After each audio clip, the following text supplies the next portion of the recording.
আমার নাম অমিত। আমার বয়স ২৬ বছর। এই ঘটনাটা আজ থেকে ৬ বছর আগের। তখন আমার বয়স ছিল ২০।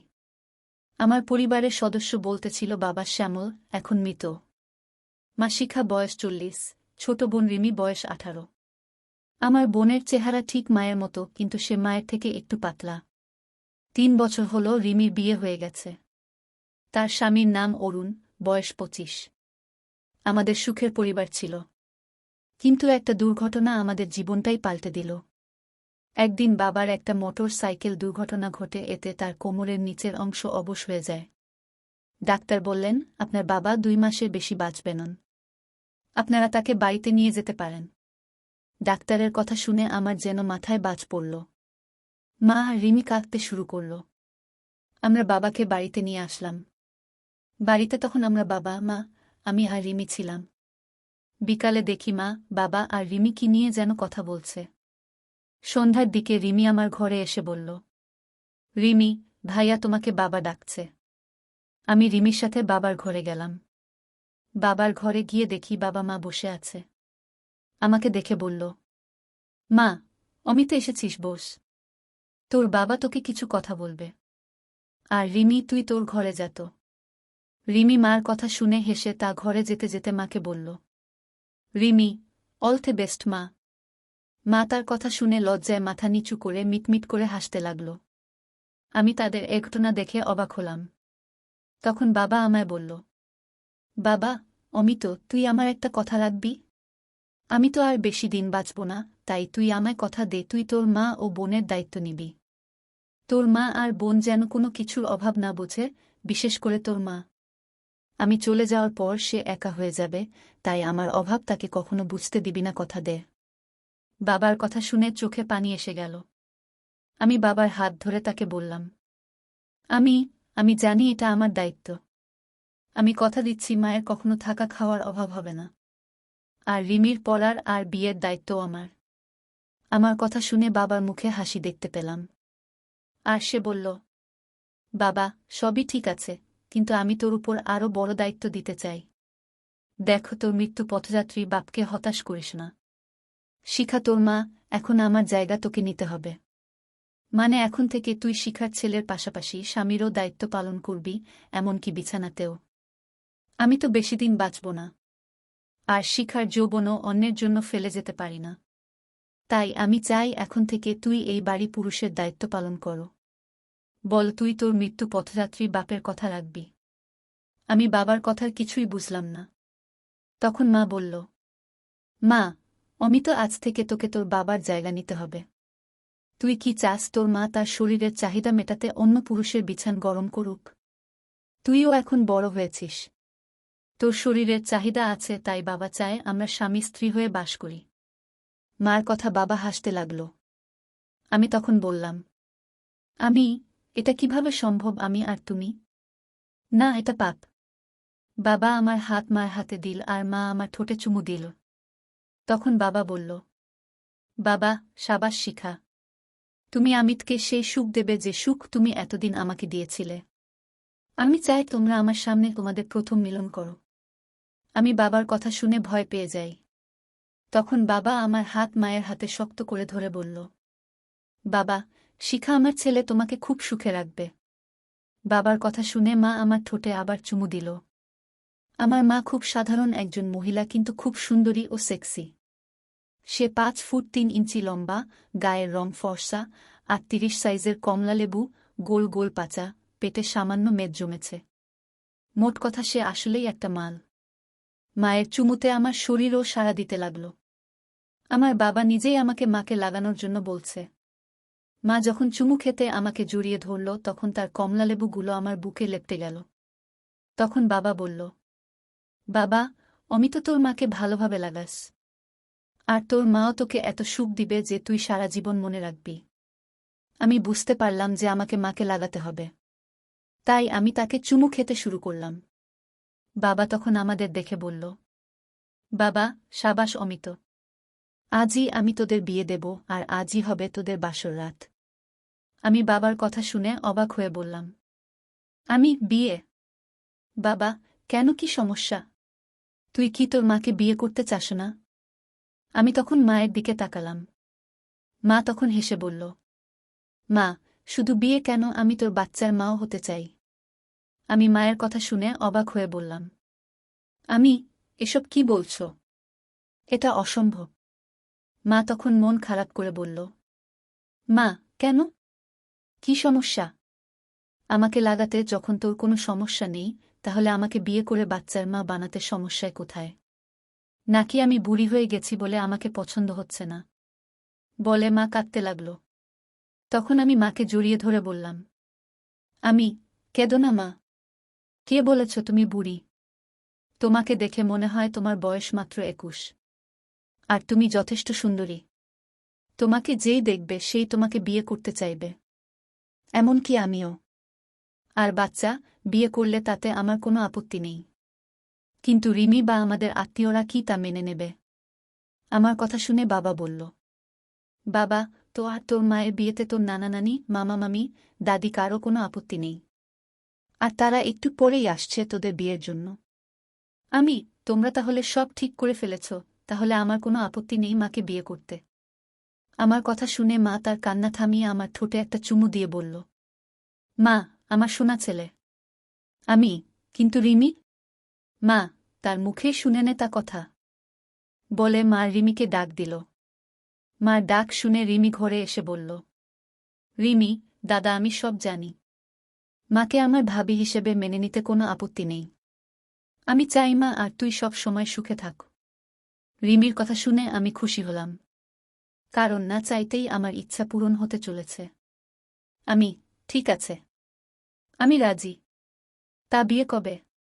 বাবা, বিয়ে আজ সন্ধ্যায় আর বাসর হব আজ রাতেই। আমরা কথা বলছি এমন সময় নানা নানি, মামা মামি আর দাদি চলে আসলো।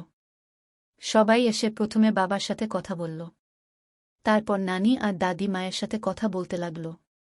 নানি, শিখা, তুই সব ভেবে এই সিদ্ধান্ত নিয়েছিস তো? মা, হ্যাঁ মা। বলে মা নানি আর দাদির পা ছুঁয়ে আশীর্বাদ নিল। তখন দাদি মায়ের কাঁধে হাত দিয়ে তুলে বলল, দাদি, পা ছুঁয়ে আশীর্বাদ নিতে হবে না। কারণ আগে আমার ছেলের বউ ছিলি আর এখন হবি নাত বউ। তাই আশীর্বাদ এমনিই ডবল হয়ে যাবে।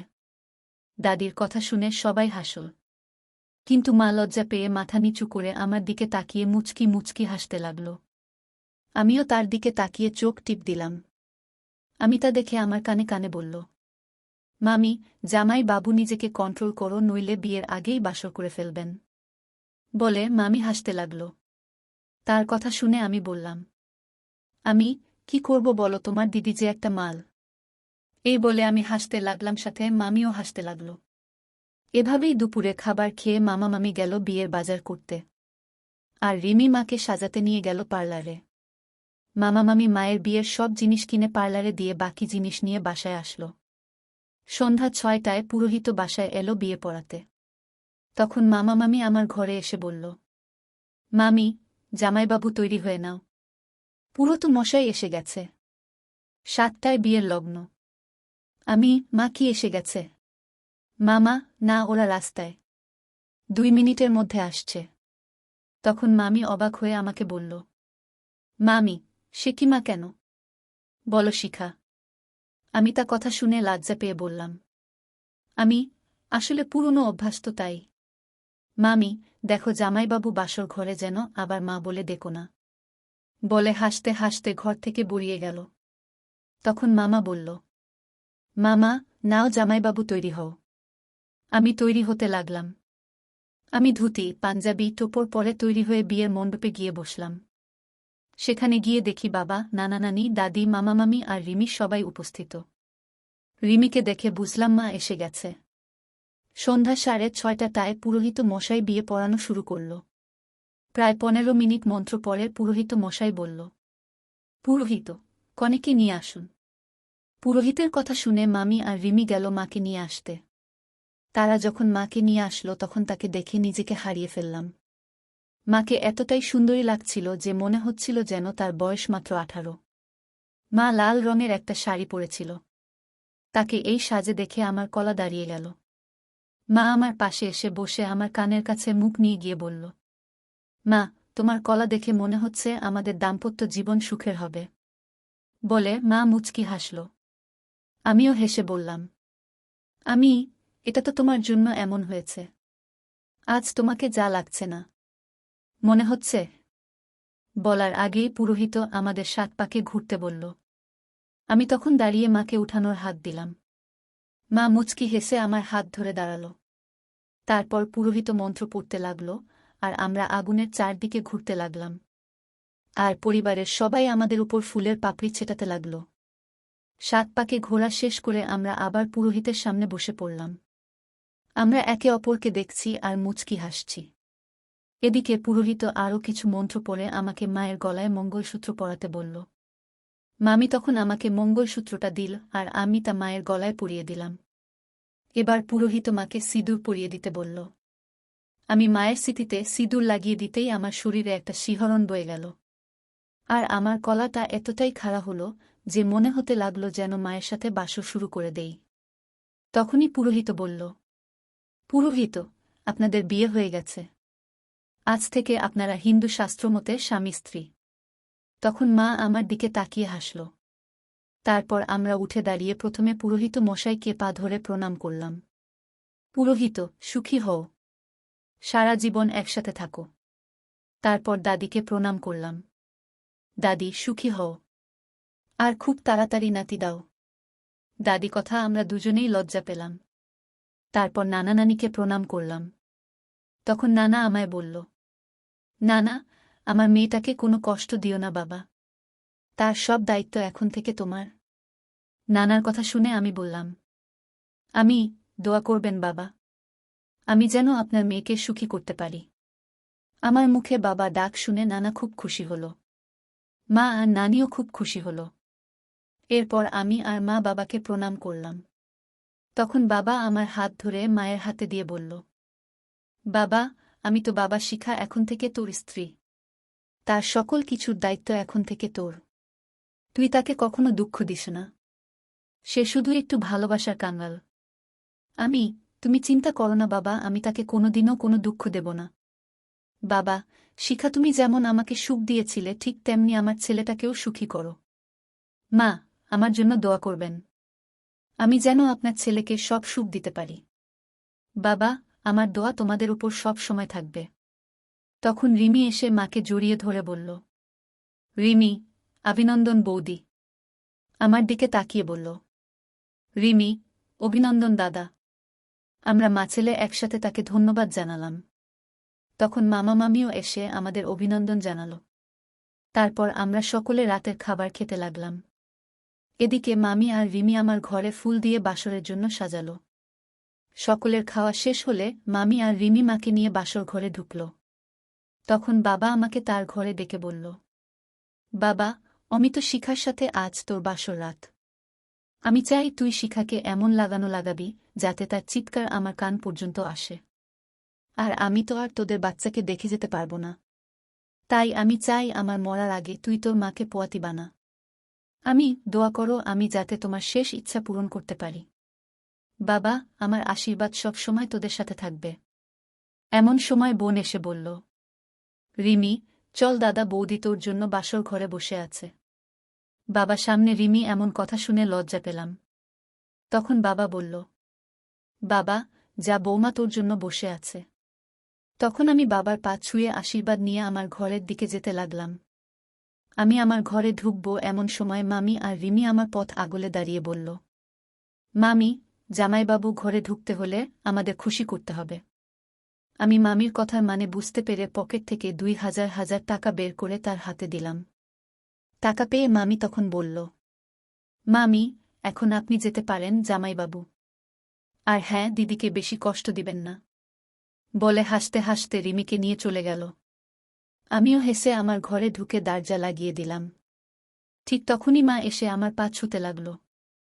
আমি তখন তাকে তাড়াতাড়ি উঠিয়ে বুকের সাথে জড়িয়ে নিয়ে বললাম, করো কি মা?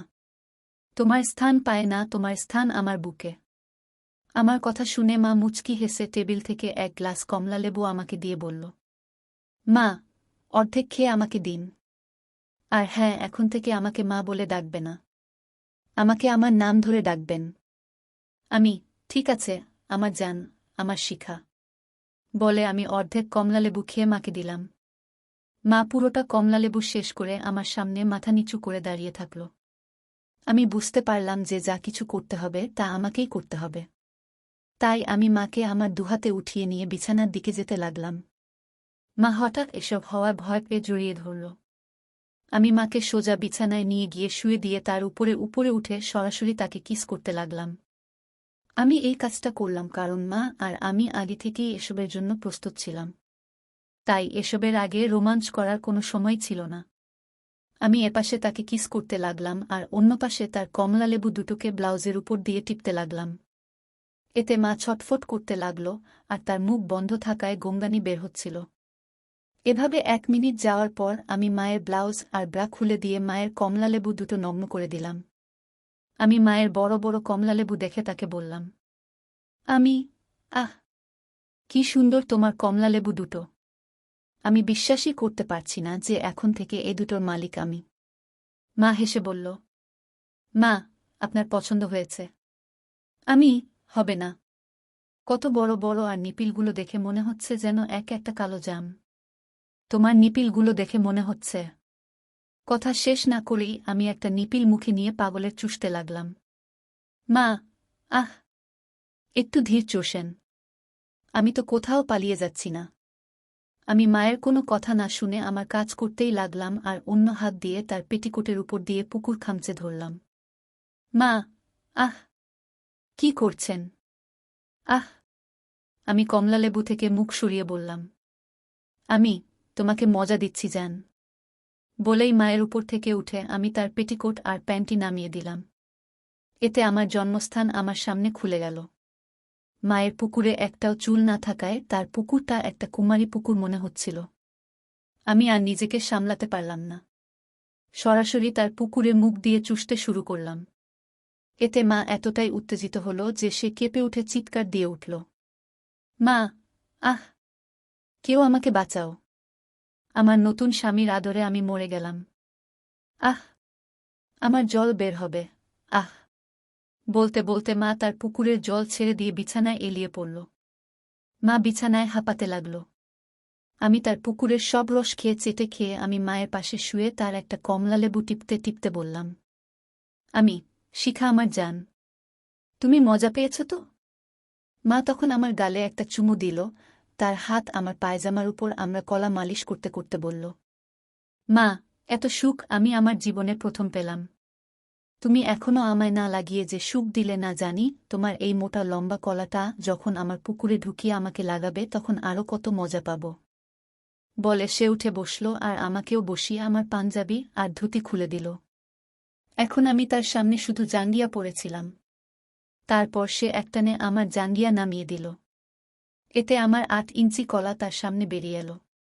সে আমার কলা দেখে হা করে তাকিয়ে থাকল আর বলল, মা, হায় ভগবান, এত বড় কলা!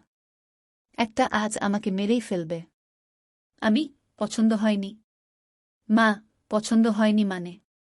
এরকম কলা তো সকল মেয়ের স্বপ্ন। বলে সে আমার কলা মুখে নিয়ে চুষতে লাগল। আমি, আহ, শিখা আরও জোরে জোরে চোষো। পুরোটা মুখে নাও। কিন্তু আমার কলাটা বড় হওয়ায় মা পুরোটা মুখে নিতে পারল না। তবু অর্ধেকটা মুখে নিয়ে চুষে দিতে লাগল।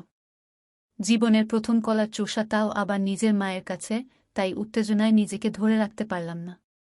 আমি, আহ, আমার বের হবে। মুখ সরিয়ে নাও। কিন্তু মা মুখ না সরিয়ে আরও জোর জোরে চুষতে লাগল। এতে আমার গরম রস তার মুখে ছেড়ে দিলাম। মা আমার সব গরম রস খেয়ে ফেলবে। আমার শরীর শান্ত হল। তারপর কিছু সময় একে অপরের শরীর নিয়ে খেলতে লাগলাম। এতে আমাদের দুজনের শরীর আবার গরম হয়ে উঠল। তখন আমি মায়ের উপর উঠে তার পুকুরে আমার কলা সেট করে বললাম, আমি, শিখা ঢুকাই? মা, আমি আপনার স্ত্রী, আপনার যা মন চায় আপনি তাই করুন। কিন্তু একটু আস্তে ঢুকাবেন কারণ আপনারটা অনেক বড়। আমার এত বড় নেয়ার অভ্যাস নেই। আমি হেসে মায়ের কমলালেবু দুহাতে টিপুতে টিপুতে একটা জোরে ধাক্কা মারলাম। এতে শুধু আমার কলার মাথাটা তার পুকুরে ঢুকে গেল। এতে মা ব্যথায় চিৎকার করে উঠল, মা, আহ, মা, ফেটে গেছে মা। আমাকে বাঁচাও আমি মরে গেলাম। এমন সময় দরজার বাইরে হাসির শব্দ শুনতে পেলাম। মানে মামি আর রিমি বাইরে দাঁড়িয়ে আছে। আমি, শিখা, এভাবে চিৎকার করো না। বাইরে সবাই দাঁড়িয়ে আছে। মা তখন ব্যথা সহ্য করার জন্য চোখ বন্ধ করে বলল, আমি আহ শুনুক, তাতে আমার কি? আমি তো আর অন্য কাউকে দিয়ে চোদাচ্ছি না। আমি আমার স্বামীকে দিয়ে চোদাচ্ছি। আর আপনার যে বড় কলা, তাতে আমার পুকুর ফেটে গেছে। তাই তো ব্যথায় চিৎকার বেরিয়ে আসছে। আমি মায়ের কথা শুনে আবার ধাক্কা দিলাম। এতে আমার কলার অর্ধেকটা মার পুকুরে ঢুকে গেল। এতে মা চিৎকার করে অজ্ঞান হয়ে গেল। এমন সময় আমি আমার কলায় পানির মতো কিছু অনুভব করলাম। আমি তখন আমার হাত মা পুকুরের কাছে নিয়ে গিয়ে দেখলাম মার পুকুর ফেটে রক্ত বের হচ্ছে। আমি তাকে এই অবস্থায় আবার একটা জোরে ধাক্কা মারলাম। এতে আমার কলার পুরোটা তার পুকুরে ঢুকে গেল, সাথে সে একটু নড়ে উঠল। তখন আমি বিছানার পাশের টেবিল থেকে গ্লাস নিয়ে পানি তার মুখে ছিটালাম। মার জ্ঞান ফিরে আসতেই মা আরও জোরে চিৎকার করে কান্না করতে করতে বলল, মা, মা, বাঁচাও। আমি মরে গেলাম মা। তোমার মেয়েকে মেরে ফেলল মা। আমি, আর চিন্তা নেই শিখা, পুরো কলা তোমার পুকুরে ঢুকে গেছে। এখন শুধু মজা পাবে। মা, কি? পুরোটা ঢুকে গেছে। আমি, হ্যাঁ সোনা, পুরোটা ঢুকে গেছে। কিন্তু 2 সন্তান হওয়ার পরেও তোমার পুকুর থেকে রক্ত বের হচ্ছে কেন? মা, আপনারা দুজন সিজার করে হয়েছেন। আর আপনার বাবার কলা ও আপনার মতো এত বড় তার মোটা ছিলন। তাই আপনার কাছে আমার পুকুর এখনও কুমারী। মার কথা শুনে আমি হালকা একটা ধাক্কা দিতেই মা বলল, মা, দয়া করে এখন ধাক্কা মারবেন না। আমার এখনও ব্যথা করছে। আমাকে ব্যথা সহ্য করার জন্য একটু সময় দিন। আমি মায়ের কথা শুনে ধাক্কা দেয়া বন্ধ করে তার ঠোঁটে কিস করতে লাগলাম। আর অন্যদিকে তার কমলালেবু দুটো টিপতে লাগলাম। ওদিকে দরজার বাইরে মামি আর রিমির হাসাহাসি চলতে থাকল। কিছু সময় পর মা বলল, মা, নিন, এখন শুরু করুন। আমি, তোমার ব্যথা কমেছে? মা, একটু কমেছে। সমস্যা নেই, আপনি শুরু করুন। আমি, আর একটু কমুক, না হলে তোমার আরও ব্যথা বাড়লে। শিখা তার প্রতি তার ছেলের ভালোবাসা দেখে হেসে বলল, ম্যাট শ্যাল বাই। মা, না, কিছুই হবে না। নিন, শুরু করুন, আমি আর সহ্য করতে পারছি না। মার কথা শুনে আমিও আর দেরি না করে ধাক্কা দেওয়া শুরু করলাম। আমার কলা তার বাচ্চাদানিতে গিয়ে ধাক্কা মারতে লাগল। তার পুকুরের ভিতর এত গরম যে আমার মনে হতে লাগল যেন আমার কলা পুড়ে যাবে। মাকে লাগিয়ে এত মজা পাচ্ছিলাম যে লাগানোর গতি আরও বাড়িয়ে দিলাম। এতে মা আবার চিৎকার শুরু করল, মা, মা, মরে গেলাম। আমি, কি হলো? তোমার ব্যথা লাগছে? আমি কি তবে বের করে নিব? মা, না, তা করেন না। আমি ব্যথায় না সুখে এমন করছি। আমি এমন লাগানোর সুখ আগে কখনো পাইনি। আপনি আরও জোরে লাগান। মার কথা শুনে আমি আরও জোরে জোরে লাগাতে লাগলাম। মা, আপনি হলেন আসল পুরুষ। আপনি আমাকে নারী জীবনের চরম সুখ দিয়েছেন। মা, আমার বের হবে। আমি আপনার ঠাপনে আর ধরে রাখতে পারলাম না। বলতে বলতে মা তার পুকুরের জল খসিয়ে এলিয়ে পড়ল। কিন্তু তবুও আমি ঠাপনে থামালাম না। এভাবে বিভিন্ন আসনে প্রায় ৪৫ মিনিট মাকে লাগানোর পর আমার গরম রস ছাড়ার সময় এলো। তখন আমি মাকে বলল, আমি, আমার বেরুবে। কোথায় ফেলব? আমি, আমারও আবার বের হবে। আপনি আমার ভিতরেই ফেলুন। আপনি আমাকে আপনার বাচ্চার মা বানিয়ে দিন। আমাকে একজন স্ত্রীর ধর্ম পালন করতে দিন। মার এমন কথা শুনে আমি আরও জোরে চোদা শুরু করলাম। এভাবে 2 মিনিট লাগানোর পর আমার গরম রস বের হতে লাগল। আমি, শিখা, নাও আমার বীর্য। আর আমার বাচ্চার মা হয়ে যাও। মা, দিন। বলতে বলতে দুজনে একসাথে জল ছেড়ে দিয়ে আমি মায়ের উপরে শুয়ে পড়লাম। আমরা দুজন জোরে জোরে নিঃশ্বাস নিতে লাগলাম। তখন বাইরে মামির কথা আমাদের কানে আসলো। তখন মামি রিমিকে বলছে, মামি, রিমি, কিছুদিন পর তুই পিসি হতে যাচ্ছিস। বলে তার দুজন হাসতে লাগল। তাদের কথা শুনে আমরা খুব লজ্জা পেলাম। আমি তখন মায়ের ঠোঁটে চুমু খেয়ে বললাম, আমি রিমিকে পিসি বানাতে হলে একবারে হবে না, আরও করতে হবে। বলে আমি আবার মাকে লাগাতে লাগলাম। সেই রাতে আমি মাকে মোট 4 বার লাগালাম। এভাবেই আমাদের দিন সুখে কাটতে লাগল। আমাদের বিয়ের 1 মাস পর মা আমার দ্বারা পোয়াতি হয়। এতে বাবা, রিমি, মামা মামি সবাই খুব খুশি হল। মার পোয়াতি হওয়ার 1 মাস পর বাবা মারা গেল। এতে আমরা খুব দুঃখ পেলাম। এভাবেই 9 মাস পর মা আমার ছেলের জন্ম দেয়। এভাবেই মায়ের সাথে বিয়ে আর বাচ্চা বানিয়ে বাবার শেষ ইচ্ছা পূরণ করলাম।